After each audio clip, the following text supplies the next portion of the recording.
السلام علیکم ورحمۃ اللہ وبرکاتہ۔ وعلیکم السلام ورحمۃ اللہ وبرکاتہ۔ سبحان البدیع الابد، سبحان الواحد الاحد، سبحان الفرد الصمد، سبحان رافع السماء بغیر عمد، سبحان من قسم الرزق فلم ينس احد، سبحان من بسط الارض على ماء جمد، سبحان الذي لم يتخذ صاحبة ولا ولد، لم يلد ولم يولد ولم يكن له كفوا احد۔ قال الله تبارك وتعالى في القرآن المجيد والفرقان الحميد: أعوذ بالله من الشيطان الرجيم، بسم الله الرحمن الرحيم، اتل ما أوحي إليك من الكتاب وأقم الصلاة، صدق الله العظيم۔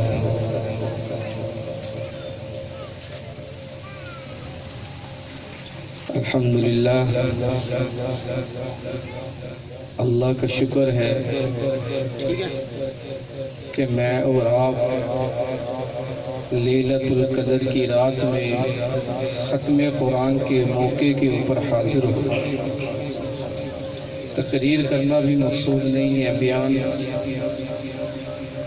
اللہ کرے کہ جو بات کہی جائے اللہ مجھے آپ کو اس پر عمل کی توفیق نصیب فرما دے، اور جو میں اور آپ اللہ سے مانگے تو اللہ ہماری دعاؤں کو قبول فرمائے۔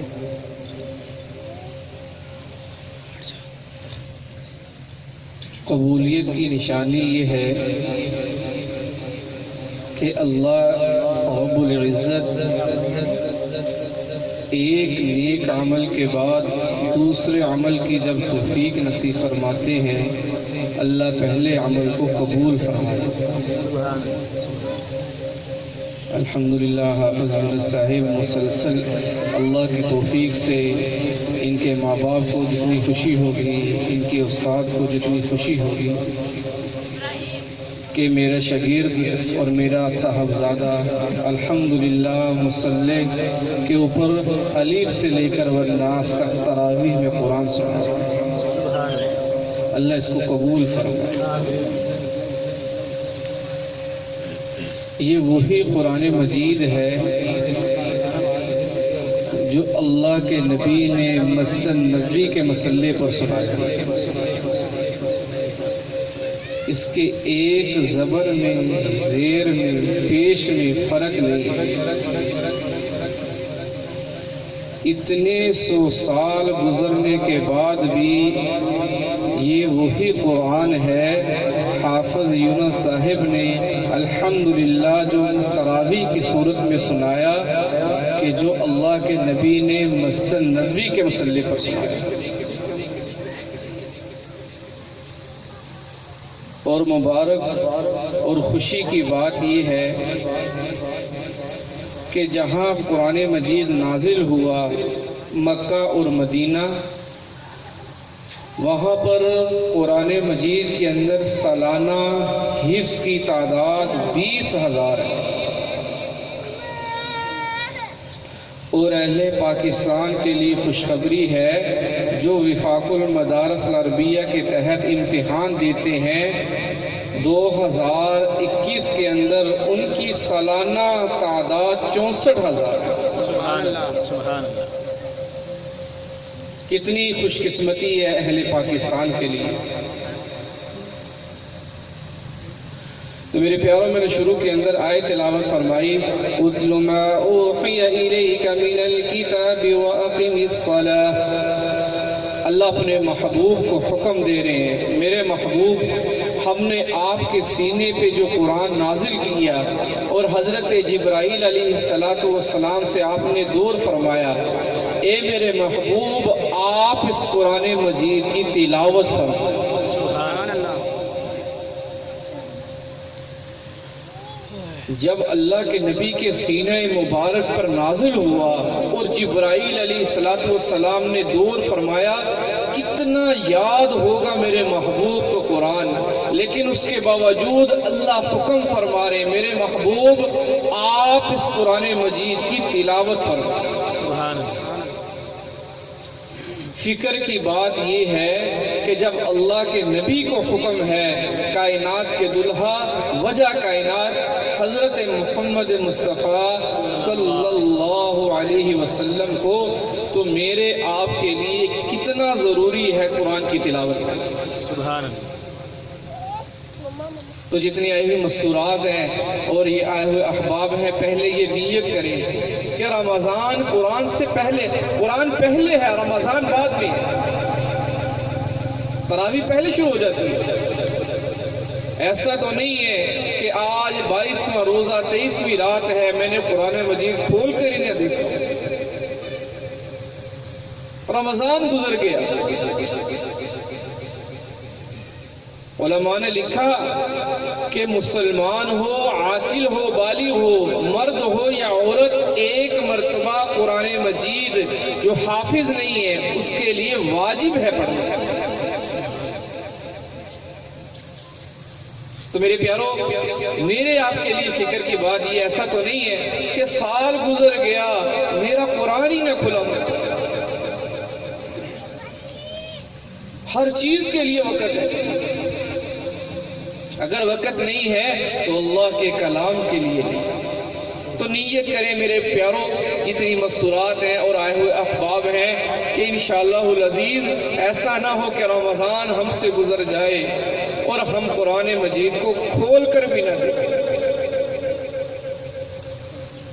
علماء نے لکھا جس کو قرآن مجید نہیں آتا، عامی ہے بالکل، وہ قرآن مجید کی سطر پر انگلی رکھ کر یہ کہے اے اللہ یہ بھی حق ہے، یہ بھی حق ہے، یہ بھی حق ہے، اس کی بھی بخشش نہیں، اس کے لیے بھی اجازت نہیں ہے۔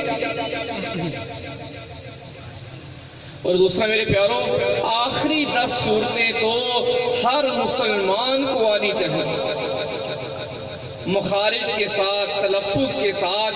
ایسا تو نہیں ہے یہ نماز پڑھتا جا رہا ہے، ماشاءاللہ مکان بھی بنا لیا، گھر بھی بنا لیا، سواری بھی بنا لی، اپنے آپ کو بھی خوبصورت کر لیا،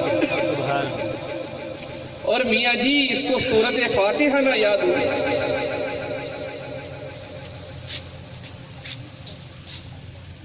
تو میرے پیاروں نیت کریں، آنے کا مقصد یہ نہیں ہے کہ بیان سنا ختم ہو گیا، رمضان آیا ختم ہو گیا۔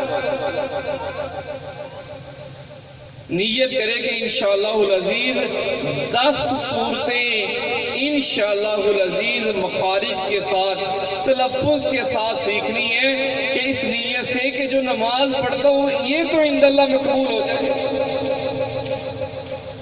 ایسا تو نہیں ہے یہ پڑھ رہا ہے، عمل بغیر علم کے جہالت ہے۔ تو اس لیے میرے پیاروں سب نیت کریں انشاءاللہ۔ جناب کلب بڑے عمراء موجود ہوتے ہیں، سب آتے ہیں، تو سب سے پہلے یہ فقیر ان سے بھی یہ عرض کرتا ہے، او میاں جی مل بنا لی، فیکٹری بنا لی، اتنی دولت بنا لی، سورت فاتحہ نہیں سیکھی۔ تو میرے پیارے ایسا نہ ہو، میں نماز جنازہ جب پڑھاتا ہوں میں یہ نیت نہیں کرواتا کہ یہ 4 تکبیر نماز جنازہ فرض کفایہ واسطہ نہیں۔ ارے نیت تجھے سیکھنا ہے، یہ تیری نماز جنازہ ہے۔ میرے نوجوان نے سب سیکھ لیا، صبح سے لے کر شام تک بہت خوبصورت رہتا ہے۔ اگر خوبصورت نہیں کیا اس نے اپنے دل کو نہیں کیا۔ بہت اچھا پہنا آتا ہے، اس کو بڑی معلومات ہے، اس کے پاس دنیا کا فن موجود ہے۔ تو یہ نیت نہیں ہے میرے پیاروں، ہمیں نماز جنازہ آنی چاہیے۔ اور مولانا صاحب فرما رہے ہوتے ہیں 4 تکبیر، ارے میاں یہاں پر تو پیغام ہے کہ تم اپنے نماز جنازہ کی نیت کر کے نماز جنازہ پڑھو، پڑھنے کے لیے نہ جاؤ، اس نیت سے پڑھنے کے لیے جاؤ کہ میری نماز جنازہ ہے۔ اور یہاں سورہ فاتحہ یاد نہیں ہے، 10 صورتیں یاد نہیں ہے، نماز جنازہ یاد نہیں ہے۔ آپ ایمانداری سے بتلاؤ، اگر میں اور آپ اس نیت سے قبر میں اتر جائیں، ہمیں سورہ فاتحہ بھی یاد نہ ہو، ہمیں نماز جنازہ بھی یاد نہ ہو، ہم اللہ کی نظر میں قبر میں اللہ سے کیا امید رکھے. ہمارے معاشرے میں یہ آیت بڑے خوبصورتی سے بیان کی جاتی ہے. اللہ بڑا رحیم ہے، اللہ بڑا غفور الرحیم ہے. مولانا مفتی صاحب اس کا پیغام یہ نہ بیان کیا کرو، نرم نرم باتیں بیان کیا کرو. اللہ کی قسم اللہ نے فرمایا اللہ غفور الرحیم ہے، اس میں شک نہیں ہے. ان ربک لعذاب شدید، یہ بھی میرے رب کا کلام ہے. تو میرے پیاروں نوجوان بیٹھے ہیں، مسورات ہے، کچھ پیغام، کچھ احساس، کوئی اندر کے ضمیر کو تو جھنجھوڑو. میرے پاس کچھ بھی نہیں ہے، امید اللہ سے، اللہ معاف کر دے. سبحان اللہ. خیال کے اوپر جنت نہیں ملا کرتی میرے پیاروں. اگر ہوتا تو وجہ کائنات کے دلہا جناب نبی پاک صلی اللہ علیہ وسلم مسجد میں 2 آدمیوں کے سہارے پہ جا رہے ہیں. میرا پورا محلہ میری بات سن رہا ہے، مسورات بھی سن رہی ہے. میاں کو خبر ہی نہیں ہے، بیوی کو خبر ہے میرا کپڑا نہیں ہے. اس نے یہ سوچا نہیں ہے کہ میرے میاں کے اندر یا اللہ وہ چیز پیدا کر جس سے میری دنیا بھی بنے آخرت بھی بنے. ایک فکر ہے میرا گھر اچھا ہونا چاہیے، کپڑے ٹائم پہ ہونے چاہیے. اور شوہر کو فکر یہ ہے کہ میرا گھر اچھا ہونا چاہیے، میرے بچے اچھے سے اچھے سکول میں پڑھیں، اچھے رہیں، خوش رہیں. آج مسلمان کی سوچ یہ بہت اچھی بات ہے، شریعت اس سے منع نہیں کرتی ہے. ارے میاں تو نے دنیا کی خوشی کے بارے میں تو سوچ لیا، جو قبر میں آنے والی خوشی ہے اس کے بارے میں کیوں فکر نہیں کی. میں ان بہنوں سے بھی کہنا چاہتا ہوں مسورات کو کہ اس بات کا اہتمام زندگی میں لے کر آئیں. جتنی آواز جہاں تک میری جا رہی ہے، یہ نہ کہنا علماء نہیں آئے، اللہ کا قرآن نہیں سنایا، میرے پاس بات نہیں پہنچی. ڈیرہ سائی والے قبرستان میں جا کر دیکھو، وہاں پر نیک بھی پڑا ہے، بد بھی پڑا ہے. ارے میاں قبر کسی کو معاف نہیں کرتی. میرے محبوب نے فرمایا اے فاطمہ، قبر یہ نہیں دیکھے گی کہ تم محمد صلی اللہ علیہ وسلم کی صاحبزادی ہے، قبر تو پوچھے گی تیرا عمل کیا ہے. میں اپنی برادری کے لوگوں سے، میں ان مسورات سے کہنا چاہتا ہوں کہ سب سے بڑا جوہر اولاد میں نیکی کا پیدا کرو.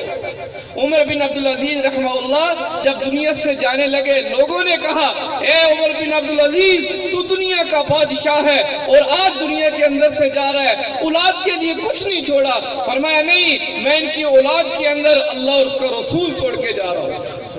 تاریخ بتلاتی ہے 17 بیٹے تھے، 17 کے 17 وزیر بنے، بادشاہ بنے. اور جنہوں نے دنیا کی ملک دولت کٹھی کی، ان کے سارے بیٹے دین سے انحراف کر گئے، پھر گئے. میرے پیاروں دل میں دستک کیوں نہیں ہے؟ کتنا رویا جائے، میرے محلے کے لوگ کیوں نہیں ہیں؟ دروازے بند ہیں فجر کی نماز کے لیے. اکثر جمیل کی مسورات 8 بجے اٹھ رہی ہیں، کام پہ جانا ہے، میرے میاں نے کھانا تیار ہو رہا ہے، لیکن یہ فکر نہیں ہے. میرے پیارے، میری مسورات سے گزارش ہے کہ جب ایک عورت سنورتی ہے ایک خاندان سنورتا ہے. ہاں مرد کے سنورنے سے گھر نہیں سنورا کرتے، جب عورت سنورتی ہے تو پھر گھر سنورا کرتے ہیں. آپ صلی اللہ علیہ وسلم نے ہمیں گھر کی زندگی دی ہے. شادیاں کر کے غریب میں، مالدار میں، اپنوں میں، پراؤں میں یہ بتایا ہے کہ زندگی کیسے گزاری جاتی ہے. آؤ حضرت عائشہ کی زندگی سے ایک سبق لیتے ہیں. کیسر و کسرا کے بادشاہ نے خوشبو بھیجی، جاؤ اس خوشبو کو دے کر آؤ. امیر المومنین کے پاس آئی. حضرت امیر المومنین نے فرمایا کہاں سے آئی ہے؟ کہا یہ کیسر و کسرا کے بادشاہ سے آئی ہے. حضرت امیر المومنین نے فرمایا مشورہ کیا جائے، اتنی قیمتی خوشبو ہے یہ کس کو دی جائے؟ فرمایا عائشہ ہی اس کی مستحق ہے رضی اللہ تعالیٰ عنہ. عائشہ رضی اللہ تعالیٰ عنہ کو پیش کر دیا. قاصد بھیجا حضرت حارث کو، جاؤ حارث حضرت عائشہ کے پاس جاؤ. حضرت عائشہ کے رضی اللہ تعالیٰ کے پاس حارث قیمتی خوشبو لے کر حاضر ہوئے. فرمایا عائشہ یہ امیر المومنین حضرت عمر فاروق نے بھیجی ہے اور یہ کیسر و کسرا کے بادشاہ نے بھیجی ہے, بڑی قیمتی خوشبو ہے. سبحان اللہ, کیا مزاج بنایا میرے محبوب نے اپنی مسرات کا. اللہ کرے ہمارے معاشرے کی مسرات کا بھی یہ مزاج بنے, یہ زندگی سنورے. سونے کے پانی سے لکھنے کے قابل بات ہے. حضرت عائشہ نے فرمایا حارث امیر المومنین کو پیغام دینا, اگر عائشہ چیزوں سے خوش ہو اللہ اس سے پہلے عائشہ کو موت دے دے. میرے پیارو, چیزیں نجات کا ذریعہ نہیں ہے, کامیابی کا ذریعہ اللہ کا کلام ہے.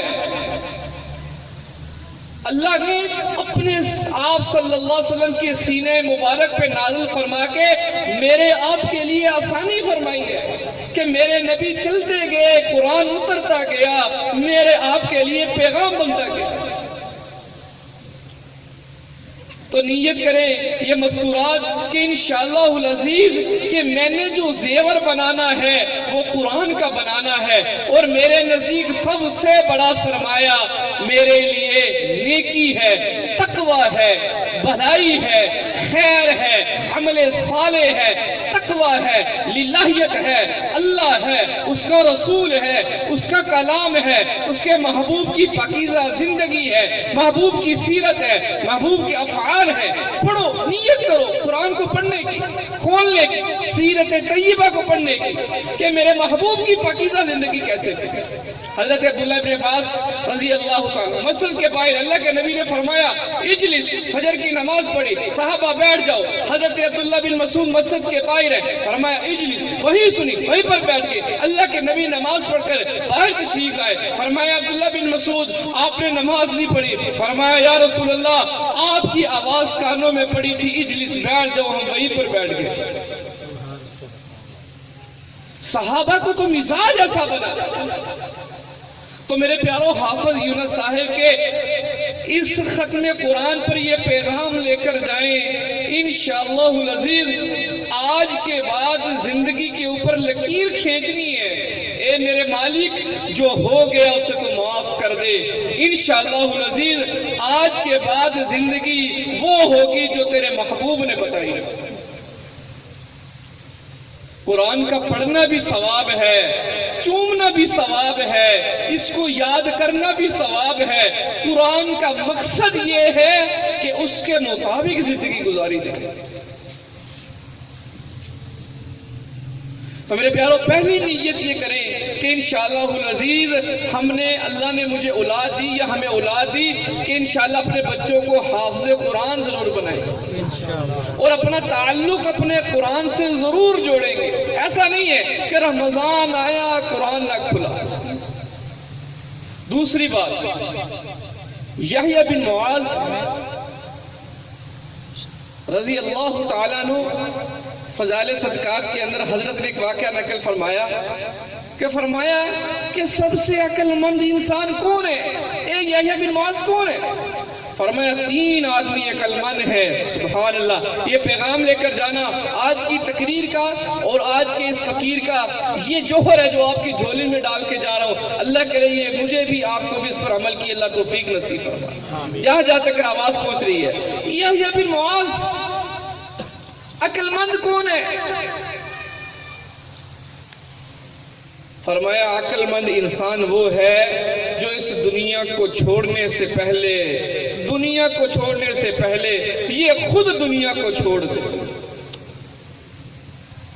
یہ عقل مند انسان ہے. اتنی عقیدت, محبت, عظمت مال کی ہے. آج جھیلیں بھری پڑی ہیں, عدالتیں بھری پڑی ہیں, محلوں میں لڑائیاں ہیں, آپس میں لڑائی ہے. کیا کہ دنیا سے اتنا جی لگا چکے ہیں, دنیا کو چھوڑنے کا جی نہیں چاہتا. تو میرے پیارو مسورات سے بھی یہ نہ ہو کہ جب کندھوں پہ جنازہ لایا جائے پھر ہم دنیا کو چھوڑیں. نہیں، وقت اب ہے. کیسے پتا چلے گا دنیا چھوڑی ہے؟ پتہ کیسے چلے؟ فرمایا جب مؤذن کہے اللہ اکبر اللہ اکبر اللہ اکبر اللہ اکبر، جب مؤذن کہے یہ ہر چیز کو چھوڑ کے اللہ کے حکم کو پورا کرے، پتہ چلے گا کہ اس نے دنیا چھوڑ دی ہے، یہ تو اللہ کو لینے جا رہا ہے. امام غزالی رحمہ اللہ سے کسی نے پوچھا کہ بھئی میں یہ جاننا چاہتا ہوں میرا اللہ کے ہاں مقام کیا ہے؟ آپ بھی جاننا چاہتے ہو کیا ہوگا؟ تو امام غزالی رحمہ اللہ نے فرمایا جتنی قدر انسان کے دل میں اللہ کی ہے، جتنا مقام انسان کے دل میں اللہ کا ہے، اتنا ہی مقام اللہ کے ہاں اس انسان کا ہے. یہ فیصلہ میں نے کرنا ہے کہ میں نے دنیا کو چھوڑا ہے یا دنیا مجھے چھوڑے گی. دوسری چیز فرمایا قبر میں جانے سے پہلے، قبر میں اترنے سے پہلے قبر کی تیاری کرنا. یحییٰ بن معاذ تیسری چیز کیا ہے؟ فرمایا اللہ کی ملاقات کا شوق پیدا کرنا. اللہ کرے ہم سب کو ان چیزوں کی اللہ چاشنی نصیب فرمائے، اور جو میرے آپ کے پاس ایمان ہے ہم سب اس کی قدر کرنے والے بن سکیں، ہم ناشکری نہ کریں. اور جو عمل کرتے ہیں دیکھیں الحمدللہ جو نیک ہیں وہ یہ نہ سمجھیں کہ الحمدللہ ہم بہت زیادہ نیک ہیں، ہم اس کے بارے میں دوسروں کی فکر کریں. یا اللہ جیسے تو نے ایمان ہمیں نصیب فرمایا میرے بھائیوں کو بھی نصیب فرما، جیسے زندگی ہمیں نصیب فرمائی میری مستورات کو بھی نصیب فرما. حضرت شیخ نے ام الامراض شیخ زکریا رحمہ اللہ نے ایک واقعہ نقل فرمایا، میرے پاس جو ایمان ہے ہم اس کی قدر کریں، اس کے اوپر اللہ کا شکر ادا کریں. جو لا الہ الا اللہ محمد رسول اللہ ہے، یہ معمولی چیز نہیں ہے، ہم پڑھ لیتے ہیں. سب سے قیمتی سرمایہ اور اللہ کے خزانوں میں سب سے قیمتی چیز وہ ایمان ہے. یہ تو پتہ جب چلتا ہے جب انسان کو ڈیرہ سائی والے قبرستان میں ڈال دیا جاتا ہے اور سارے مٹی ڈال کر آ جاتے ہیں، اور پھر من ربک ما دینک من نبیک، جب باری آتی ہے پھر پتہ چلتا ہے کہ یہ ایمان والا ہے، پھر اس کلمے کی حقیقت کھلتی ہے. اللہ کرے مجھے آپ کو اس کی دنیا کے اندر حقیقت نصیب فرمائے. یا اللہ ہمیں جیسے ہم دنیا کے اندر اس کی ایمان کی بھی حفاظت فرمائے. یہ بڑے مبارک ہے جن کو اللہ نے یہ دولت نصیب فرمائی ہے. ترس کے قابل تو وہ ہے جس کے پاس ایمان نہیں ہے. اے مسلمان تیرے پاس سب سے بڑا سرمایہ اللہ کے خزانوں میں سے اللہ نے تجھے دے دی ہے، اب قدر کرنا تیرا کام اور نہ قدری بھی تجھ سے ہوگی. یہ بھی بتایا ام الامراض میں حضرت نے لکھا، حضرت شیخ عبداللہ اندلسی رحمہ اللہ میرے واقعے کو اتنی غور سے لے کر رات کو سونے سے پہلے سوچئے گا. یہ فقیر نے ایک آواز لگائی تھی، یہ کہیں میں تو اس کا مزاق نہیں بنتا. حضرت شیخ عبداللہ اندلسی رحمہ اللہ یہ وہ شخص ہیں جن کو 30,000 احادیث سند کے ساتھ یاد تھی، اور 7 قرات کے اندر قرآن مجید کو پڑھا کرتے تھے، اور ان کی نگاہ نظر سے خانقاہیں اور مدارس چلتے تھے.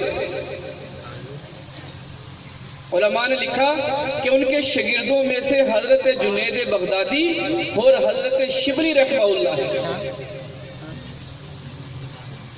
حضرت شیخ عبداللہ اندلسی رحمہ اللہ ایک سفر پہ عراق کی طرف جا رہے تھے، تو عصر کی نماز کا وقت ہوا تو پڑاؤ ڈالا نماز پڑھنے کے لیے. نماز کے لیے وضو کی ضرورت تھی. جب وضو کے لیے پانی چاہا تو دیکھا کہ اس ایک گاؤں ہے اور گاؤں کے اندر یہود و نصارہ ہے اور وہ اپنی عبادت کرتے ہیں. اور اتنے میں دیکھا کہ کچھ مستورات، کچھ عورتیں پانی بھرنے کے لیے آ رہی ہیں.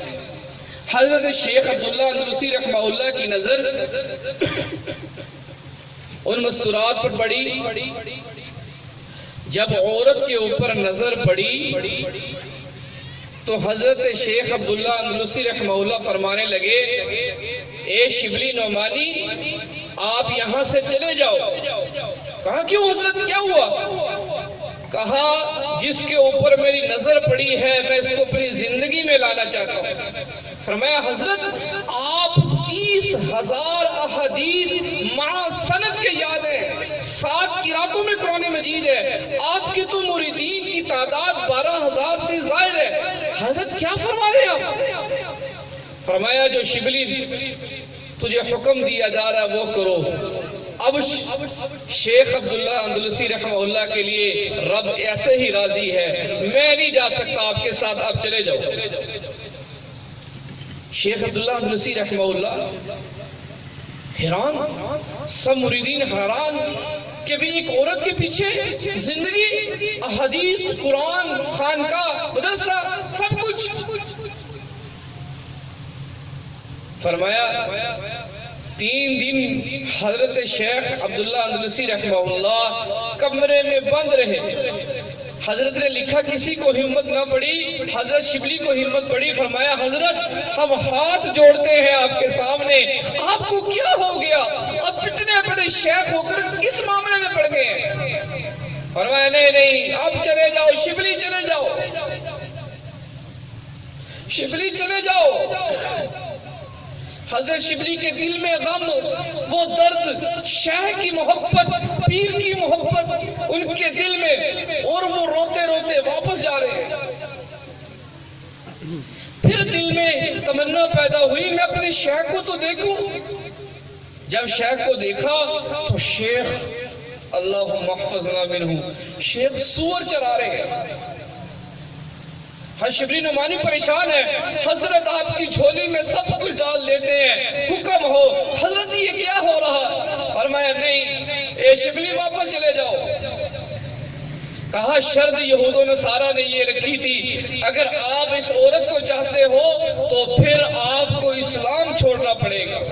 میں نے کہا صحیح ہے، کوئی بات نہیں ہے، اسلام چھوڑ دیتا ہوں.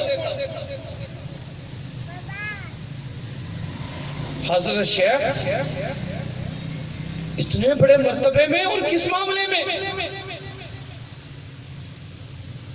حضرت شبلی نعمانی اداس ہو کر پھر واپس چلے گئے.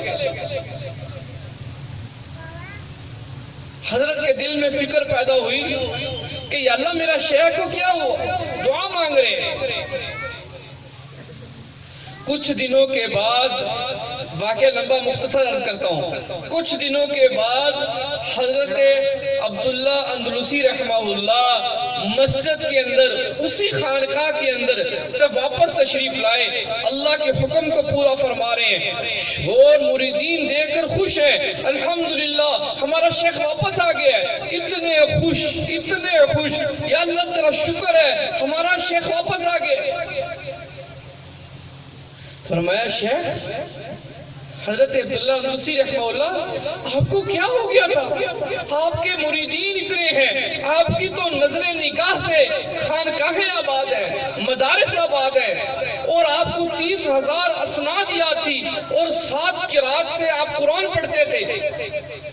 فرمایا سننا چاہتے ہو یا پردے میں رکھوں؟ فرمایا نہیں حضرت ہمیں بتلایا جائے ہم بھی اس سے بچیں. فرمایا سنو لوگو، میرے غلام محمد آباد کے لوگو، اس محلے کے لوگو، یہ فقیر کیا کہنا ہے؟ حضرت شیخ عبداللہ اندلسی رحمہ اللہ نے فرمایا کہ میں نے ان لوگوں کو حقیر سمجھا تھا. کن کو؟ یہود و نصارہ کو، کہ کتنا بڑا ہوں میں، اور یہ حقیر لوگ عبادت کرتے ہیں اللہ کو چھوڑ کر. حضرت شیخ نے فرمایا اللہ کو یہ بات پسند نہ آئی، اس لیے ہدایت کا چشمہ بھی اللہ کے پاس ہے. فرمایا کہ مجھے قرآن کی 2 آیتیں یاد تھی، ایک یہ ان اللہ یفعل ما یشاء، اللہ جسے چاہتا ہے وہ کر دیا کرتا ہے. دوسری آیت اللہ فرما رہے ہیں، اللہ سبحان اللہ، اللہ کیا فرماتے ہیں؟ اللہ ہم سب کو اس سے محفوظ فرمائے۔ اللہ فرما رہے ہیں کون ہے جو ایمان کے بدلے میں کفر کو خریدے، اس کا راستہ سیدھا کے سیدھا راستہ گمراہی ہے۔ کون ایسا شخص ہے؟ فرمایا کوئی حدیث یاد ہے شیخ عبدالندوسی؟ فرمایا ہاں یاد ہے۔ شیخ سے کون پوچھ رہا ہے؟ مرید پوچھ رہا ہے۔ فرمایا مجھے ایک حدیث یاد رہ گئی ہے۔ کون سی ہے؟ من بدل دینہ فاقتلوہ، او کما قال علیہ السلام۔ میرے محبوب نے فرمایا جو دین سے ہٹ جائے اس کو قتل کر دو۔ فرمایا اچھا بس یہ یاد رہا؟ کہا اور کچھ یاد نہیں تھا، مجھے قرآن کی یہ 2 آیات تھی اور ایک حدیث یاد تھی۔ فرمایا اچھا حضرت ہوا کیا تھا؟ فرمایا میں نے یہ صرف اور صرف یہود و نصارہ کے لوگوں کو حقیر سمجھا تھا، اللہ نے میرے اندر سے ایمان کو سلب کر لیا تھا۔ سبحان میرے پیارو مسلمان ہو کے لڑتا ہے، ایمان والا ہو کے دوسرے کو حقیر سمجھتا ہے۔ تو نیت کرے میرے پیارو جو مجھے اللہ نے ایمان دیا میں اس کی قدر کروں۔ جو نہیں پڑھتا، نماز میں نہیں آتا، مسجد میں نہیں آتا، جو بازار میں بیٹھا ہے اس کو حقیر نہ سمجھو، کبھی بھی آپ کے قریب نہیں آئے گا۔ اس کو محبت دو، پیار دو، اللہ کرے وہ آ جائے۔ اگر آپ اس کو دوسرے کو دور کرتے چلے جائیں گے، نہیں میں تو مولوی ہوں، میں تو عالم ہوں، میں نیک ہوں، نہیں میرے پیارو، اگر اللہ ایک فحشہ عورت کو پانی پلانے پہ بخشش فرما سکتا ہے تو ہمارے یہ ایمان والوں کی بخشش کیوں نہیں ہوگی؟ تو اس لیے میں نے جو عرض کیا ہے واقعہ اس کے اوپر کہ ہم ایمان کی قدر کریں جو اللہ نے دیا ہے، دوسروں کو حقیر نہیں سمجھنا کہ یہ اللہ جو مسجد میں نہیں آتے، یہ اللہ جو بازاروں میں ہے، یہ اللہ گلیوں میں ہے، ہاں ان کے لیے دعا ہے، تڑپ ہے۔ ہر شیخ فرمایا کرتے تھے جس کے اندر خود چراغ نہ جلا ہو وہ دوسروں میں کیا جلا سکتا ہے، جس کے اندر خود روشنی نہ ہو وہ دوسروں کو کیا روشنی دے سکتا ہے۔ تو میرے پیارو اپنے اندر یہ فکر پیدا کرنی ہے کہ انشاءاللہ العزیز اگر میرے گھر میں بھی دینی ہے تو میں انشاءاللہ اس میں وہاں سے ختم کروں گا، میرے محلے میں ہے میں وہاں سے ختم کروں گا۔ میں احادیث بھری پڑی ہے، میری طبیعت میرا ساتھ نہیں دے رہی، میں قسم سے کہ میں وہ آیات اور حدیث لے کر آیا تھا آپ کی خدمت میں کہ جہاں اللہ فرما رہے ہیں ہم ہر ایمان والے کی بخشش کریں گے، ہمارا وعدہ ہے اللہ کا۔ تو یہ آیا ہوا مجمع قیمتی ہے، اس میں کوئی بھی بیکار نہیں ہے، اور اللہ نے توفیق نصیب فرمائی جنہوں نے الحمدللہ 23ویں رات کے اندر 22واں روزہ جنہوں نے روزہ رکھا ہوگا، جنہوں نے 20 تراویح پڑھی ہوگی، نماز پڑھی ہوگی، قرآن پڑھا ہوگا، یہ کیسے خوش نصیب لوگ ہوگے۔ اور جو نہیں آ سکے اللہ سے دعا ہے اللہ ان کو ایسا بنا دے کہ وہ بھی مسجد میں آنے والے بن جائیں۔ ہمارے استاد جی فرمایا کرتے تھے اللہ ایک رمضان کے بعد دوسرا رمضان پتہ کیوں دیتا ہے؟ 11 ماہ کے بعد رمضان پتہ کیوں ہوتا ہے؟ اس لیے کہ اللہ نے انسان کو معاف کرنا ہوتا ہے۔ 11 ماہ کے